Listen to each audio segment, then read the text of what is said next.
नमामि बाबा महामृत्युंजयम।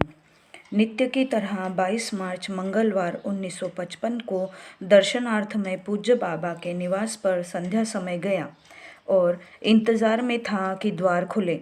इंतज़ार कर ही रहा था और अभी द्वार बंद ही था कि घटघट के वासी बाबा की बैठक में किसी के धीरे धीरे गाने की आवाज़ आई। मुझको यह बात नहीं लगी। मैं चुपचाप सोच रहा था कि शायद आनंद घन बाबा के छोटे भाई गा रहे हैं।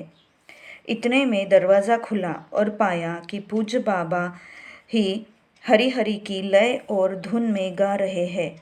उस दिन शरणाधाम बाबा बड़ी ही प्रसन्न मुद्रा में थे।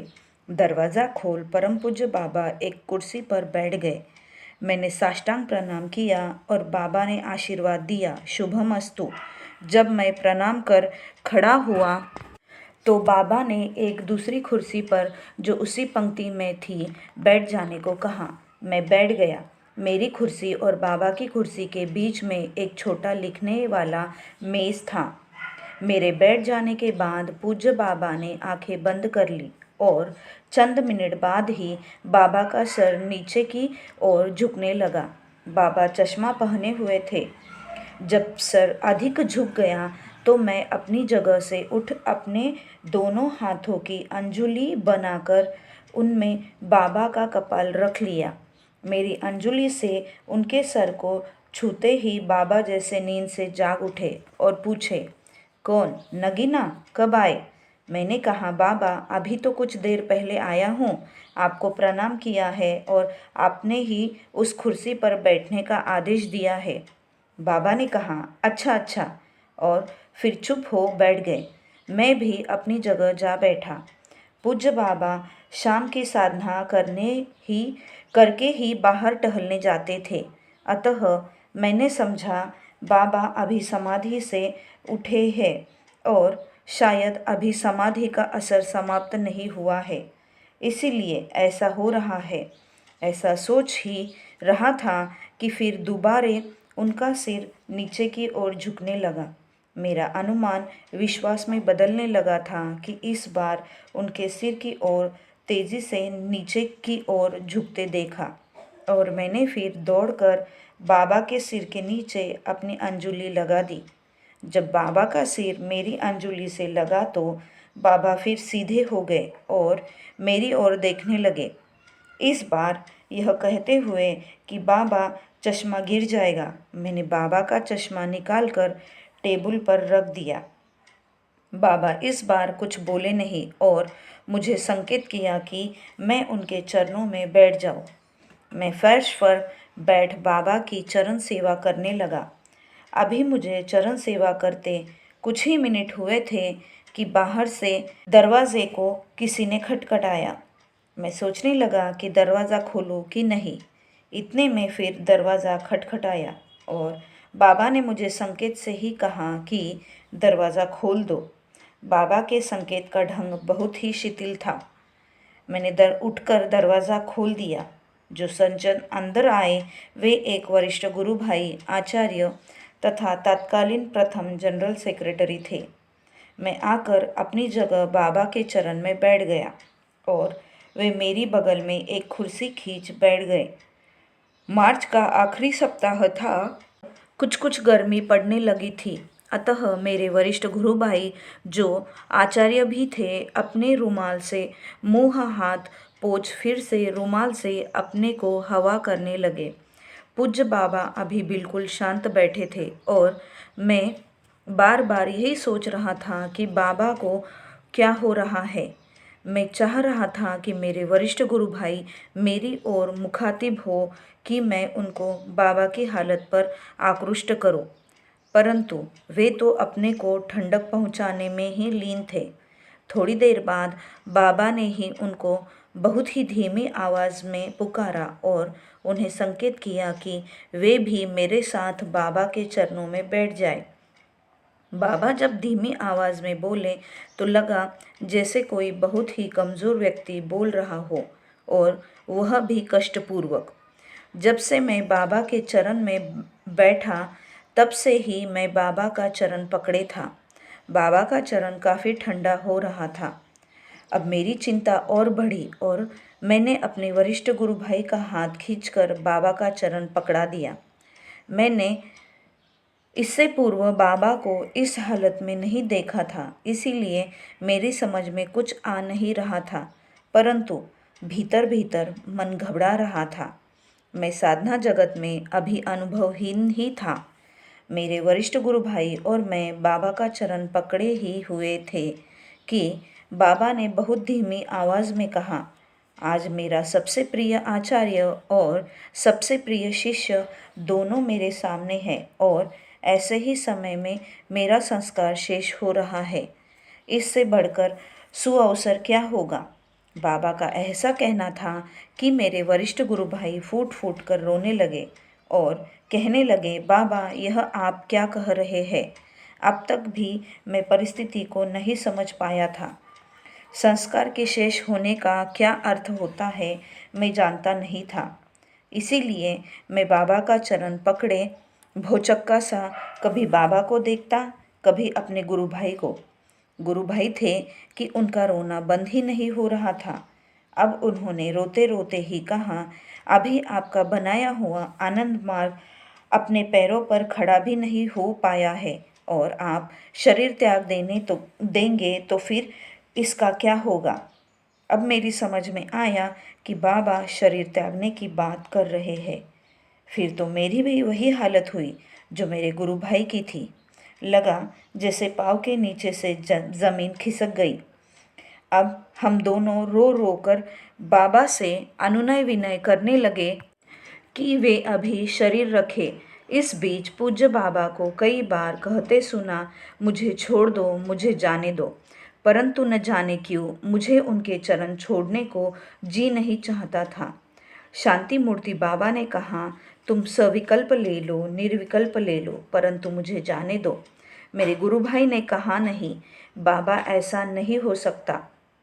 धीरे धीरे बाबा की आवाज़ धीमी होती गई और कुछ समय बाद जब वे बोलते तो गले से आवाज़ के बजाय सिर्फ हवा निकल कर ही रह जाती थी। अब बाबा अपना पाँव छुड़ाने के लिए अपने हाथ से हम लोगों का हाथ जबरदस्ती हटाने लगे। हम लोगों का रहा सहा धैर्य भी खत्म हो गया और हताश होकर और रोने लगे। मैंने सोचने लगा कि आज हम लोग क्या इतने भाग्यहीन हो गए हैं कि पूज्य बाबा हम लोगों से अपना चरण छोड़ना चाह रहे हैं। बाबा के जोर लगाने पर भी मैंने उनका पाँव नहीं छोड़ा और जब मेरे गुरु भाई छोड़ देते तो एक हाथ से उनका हाथ खींच फिर बाबा का पाँव पकड़ा देता।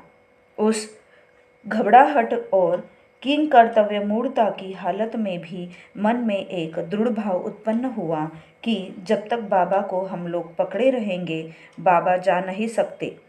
इसी भाव को लेकर मैं दृढ़तापूर्वक बाबा का पाँव पकड़े रहा और रो रो कर उनसे प्रार्थना भी करता रहा कि बाबा हम लोगों को अनाथ और असहाय छोड़कर न जाइए। एक बार तो बाबा ने इतने ज़ोर से हाथ झटका दिया कि हम दोनों का हाथ छूट गया और हम लोग निराश हो ही गए थे कि फिर पाँव पकड़ लेने का मौका मिल गया। पुनः हम लोग बाबा से अनुनय विनय करने लगे। अब तक रोते रोते हम लोगों की आवाज़ भी अस्पष्ट होने लगी थी। सोचता, काह सुनाई प्रभु, काह सुनावा। उस समय का एक एक मिनट पहाड़ की तरह बीत रहा था, इसीलिए समय का ज्ञान न रहा कि कब तक हम लोग रोते धोते और अनुनय विनय करते रहे। हम लोगों को अत्यधिक हताश और निराश देख अंत में भावमूर्ति बाबा को दया आ ही गई और उन्होंने कहा, चुप रहो, चुप रहो, अब मैं फिर संकल्प लेता हूँ। फिर मेरे वरिष्ठ गुरु भाई ने बाबा का चरण छोड़ दिया। मैं अभी इन चरणों को पकड़े ही था और पूछा कि बाबा सचमुच छोड़ दूँ? आप आश्वासन देते हैं? बाबा ने कहा, हाँ, मैं फिर से संकल्प लेता हूँ।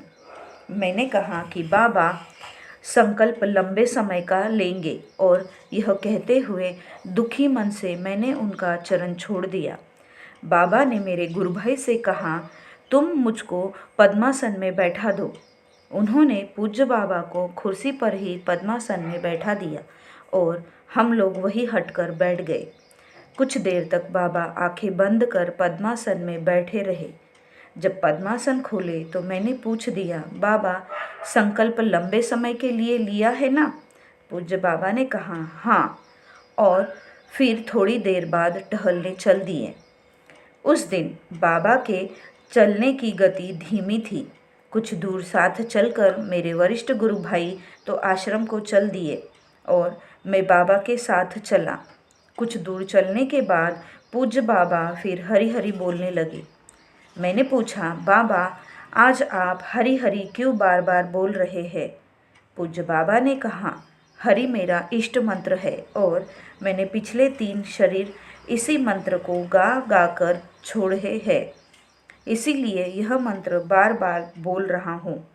मैंने इस मंत्र को मार्ग में किसी भी शिष्य को नहीं दिया, क्योंकि जब भी कोई इस मंत्र के माध्यम से अच्छी तरह कंसंट्रेट करता है तो मुझे शरीर त्यागने की इच्छा होने लगती है।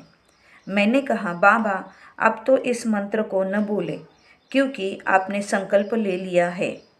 मैदान से इधर ही जब बाबा जुबली वेल सड़क वाले पुल पर थे तो मुझसे कहा, नगीना तुम आज अब जाओ, आज मैं अकेला ही जाऊंगा। वहाँ कुछ लोग आएंगे जिनको समय दिया हुआ है। मैंने कहा, बाबा आज आपका साथ छोड़ने को जी नहीं चाहता। डर लगता है, खासकर यह देख कि आप अभी भी हरी हरी बोल रहे हैं। पूज्य बाबा ने कहा, डरने की कोई बात नहीं, मैंने संकल्प तो ले ही लिया है, अब तुम लौट जाओ। इतने में एक गुरु भाई सामने से आते दिखाई दिए।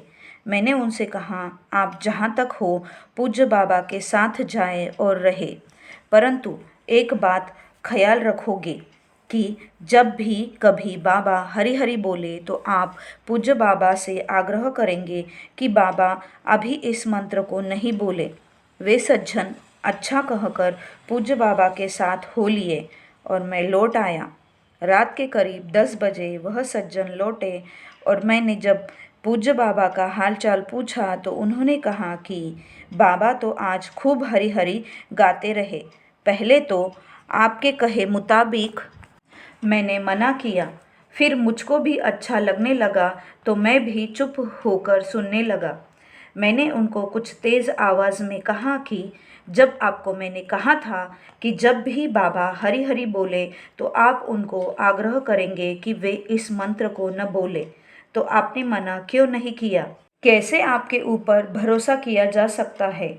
अब फिर मेरी चिंता बढ़ी तो उन्होंने बताया कि बाबा बिल्कुल स्वस्थ थे और अब वे घर पर होंगे।